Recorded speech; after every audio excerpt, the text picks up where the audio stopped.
लोग समझते हैं कि कर्ज लेना बुरा होता है, लेकिन सारे कर्ज बुरे नहीं होते। एक गुड डेट और एक बैड डेट। तो हमें पता होना चाहिए कि क्या ये अच्छा कर्ज है या बुरा कर्ज है। तो अमीर लोग इसको कैसे इस्तेमाल करते हैं। अमीर शख्स कोई भी है वो कभी भी उधार लेके अपना कपड़े नहीं खरीदेगा। वो जब भी उधार लेता है वो उसको इस्तेमाल कर सकता है बिजनेस स्टार्ट करने के लिए, क्योंकि उसको पता है कि ये बिजनेस मुझे जब पैसे कमा के देगा तो मैं इन्हीं पैसों से अपना कर्ज वापस कर लूंगा। कि एज अ ट्रेडर क्या हमें कर्ज लेना चाहिए ट्रेडिंग करने के लिए या नहीं, कि क्या ये हमारे लिए अच्छा कर्ज है या बुरा कर्ज है, कि क्या हमें ट्रेडिंग आती भी है या नहीं। अगर ये नहीं पता तो कभी भी आप कर्ज ना लें। इसको बेसिकली लेवरेज कहते हैं या मार्जिन कहते हैं ट्रेडिंग में। बेसिकली फायदा इसका ये होता है कि आपका कैपिटल जितना ज्यादा होता है आपको प्रॉफिट या लॉसेस उतने ही ज्यादा होते हैं। मैं फिर कह रहा हूँ दूर ही रहें, रिस्क हर जगह मौजूद है। आपके जहन में ये होना चाहिए कि अभी ये जो पैसे मैं लगा रहा हूँ ये सारे के सारे लूज हो सकते हैं। तो आप कर्ज लेके ट्रेडिंग स्टार्ट करने के बजाय आप लॉन्ग टर्म कैपिटल बिल्डिंग पे काम करें। अस्सलाम वालेकुम। लास्ट वीडियो में हमने कैश फ्लो का कॉन्सेप्ट समझा और इस वीडियो में हम समझने जा रहे हैं कि डेट क्या होता है, जिसको हम कर्ज कहते हैं। यह क्या होता है, अमीर लोग इसको किस तरीके से यूज़ करते हैं और हमें इसको कैसे यूज़ करना चाहिए, इसकी मिसालें क्या होती हैं।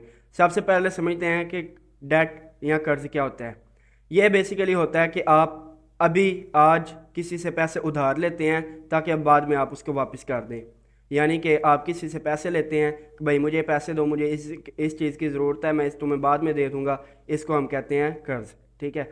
अब लोग समझते हैं कि हर तरह का कर्ज लेना बुरा होता है। लोग ये सिंपली जो कॉन्सेप्ट पाया जाता है लोगों में वो ये होता है कि कर्ज लेना बुरा होता है, बंदा इस ट्रैप में फंस जाता है। लेकिन सारे कर्ज बुरे नहीं होते, हर उधार बुरा नहीं होता, कुछ उधार अच्छे होते हैं। अब इसको हम दो पार्ट्स में डिवाइड करते हैं, एक गुड डेट और एक बैड डेट। ठीक है। यानी कि अच्छा उधार, अच्छा कर्ज और बुरा कर्ज, ये दो तरीके से होते हैं। डिपेंड करता है कि आप किस लिए और किस मकसद के लिए आप उधार ले रहे हैं। जब भी आप कोई कर्ज किसी से लेने जाते हैं आप किस मकसद के लिए लेते हैं। हम समझते हैं सबसे पहले कि गुड डेट क्या होता है, अच्छा कर्ज वो क्या होता है।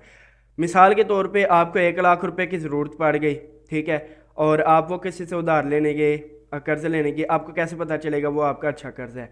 अगर तो आप उस 1 लाख रुपए को अपना कोई एसेट बिल्ड करने के लिए इस्तेमाल करते हैं, अपना कोई कारोबार शुरू करने के लिए इस्तेमाल करते हैं, या सिंपली आप अपनी पढ़ाई के ऊपर इस्तेमाल करते हैं ताकि आप जब एग्ज़ाम्स में पास होंगे या जब आपकी जॉब वगैरह लगेगी उससे आपको एक स्किल मिलेगी, जाहिर है आपको स्किल मिलेगी, आप फिर उस स्किल से पैसे कमा के आप अपना कर्ज वापस कर सकते हैं। तो बेसिकली ये वाला जो कर्ज है ये है अच्छा कर्ज, गुड डेट, जिसको आप बाद में रीपे कर सकते हैं क्योंकि इससे आप ऐसे एसेट्स बिल्ड कर रहे हैं जो आपको पैसे कमा के देंगे। तो ये डेट जो है, जो ये कर्ज है, ये है अच्छा कर्ज। अब दूसरी तरफ आ जाते हैं बुरा कर्ज क्या होता है, बैड डेट। बैड डेट ऐसा होता है जिसको आप रीपे नहीं कर पाते क्योंकि आपने उनको ऐसी चीज़ों में आप उसको इस्तेमाल कर चुके होते हैं जो चीज़ें लॉन्ग टर्म में अपनी वैल्यू डिक्रीज़ करती हैं या फिर वो आपको पैसे नहीं कमा के देती। मतलब शॉर्ट टर्म में आपको कोई शौक शौक चढ़ा, आपने एक गाड़ी खरीद ली, कार खरीद ली, आपके लिए कार खरीदने के लिए पैसे नहीं थे, आपने उधार लिए, कर्ज लिए और आपने एक कार खरीद ली। अब जो आपने कार खरीद दिया ना वो आपकी लायबिलिटी है, वो एक तो टाइम के साथ साथ अपनी वैल्यू भी लूज़ कर रही है, दूसरा वो आपकी जेब से पैसे निकलवा रही है, तीसरा वो आपको पैसे कमा के नहीं दे रही। तो इसका ये मतलब है कि ये जो आपने कर्ज लिया ये आपका बैड डेट है क्योंकि आप इसको वापस नहीं कर सकते। आपने जिस काम के लिए इस्तेमाल किया है आप उसी काम से ये कर्ज वापस नहीं कर सकते, आप फिर इस ट्रैप में फंस जाएंगे। तो ये चीज़ हमारे जहन में होनी चाहिए कि जब भी हम कोई कर्ज ले रहे हैं, डेट ले रहे हैं, तो हमें पता होना चाहिए कि क्या ये अच्छा कर्ज है या बुरा कर्ज है। ठीक है, क्या मैं इसको वापस कर सकूंगा, जिस चीज़ के लिए मैं इसको इस्तेमाल कर रहा हूँ उसी चीज़ के लिए वापस, उसी के इस्तेमाल से मतलब मैं इस कर्ज को वापस कर सकूंगा। अगर तो कर सकूंगा तो फिर ये अच्छा कर्ज है, और अगर नहीं वापस कर सकता, मुझे कोई और अपने रिसोर्सेज इस्तेमाल करने पड़ेंगे, तो फिर ये बुरा कर्ज है। अब इसकी एक मिसाल देते हैं कि जो अमीर लोग होते हैं वो कर्ज को, डेट को अपने फ़ायदे के लिए किस तरीके से इस्तेमाल करते हैं। अमीर शख्स कोई भी है वो कभी भी उधार लेके अपना कपड़े नहीं खरीदेगा, कभी भी उधार लेके जूते नहीं खरीदेगा, कभी भी उधार लेके अपना घर नहीं खरीदेगा या अपने लिए गाड़ी नहीं खरीदेगा। अमीर शख्स जब भी उधार लेता है वो अपना कोई एसेट परचेज करता है।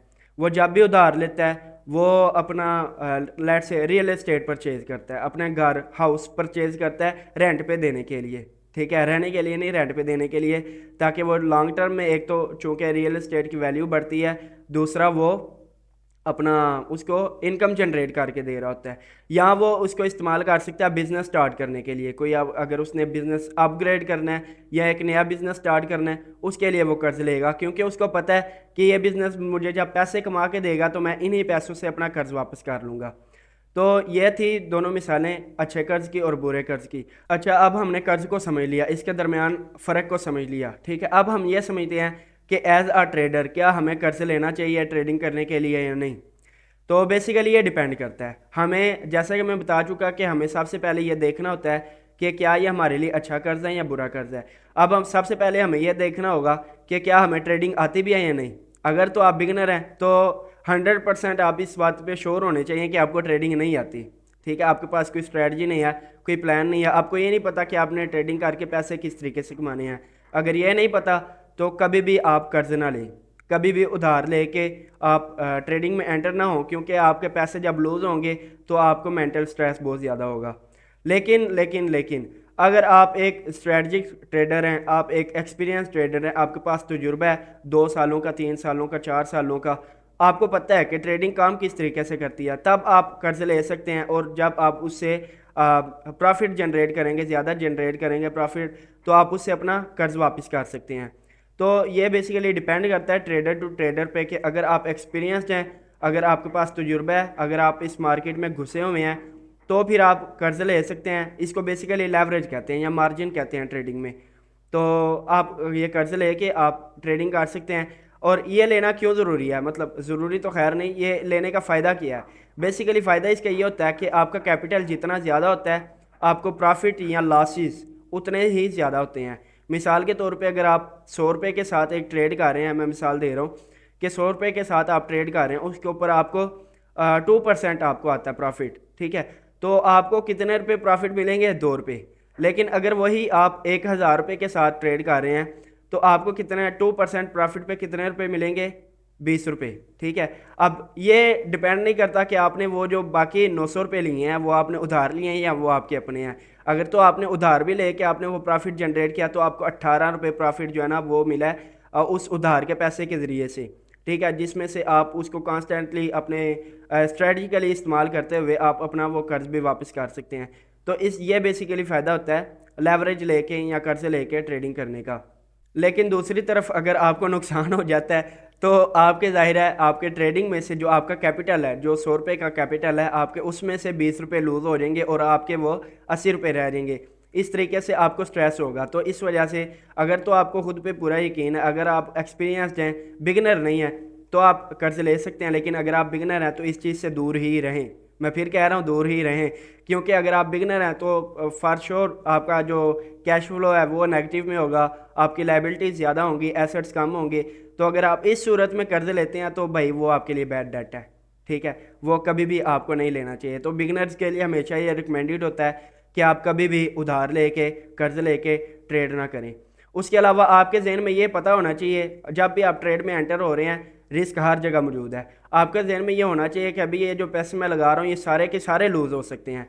तो इस वजह से आपने जिन पैसों के साथ ट्रेडिंग करनी है वो आपके ऐसे पैसे होने चाहिए जो आपके लिए इजाफी हों, ठीक है। यानी कि जब आपका पॉजिटिव कैश फ्लो होता है तो आपके पास इजाफी पैसे होते हैं जिनको आप ट्रेडिंग, इन्वेस्टिंग या सेविंग्स वगैरह में लगा सकते हैं। तो आप हमेशा जब आपके पास वो पैसे हों तो आप उन्हीं के साथ ट्रेड किया करें।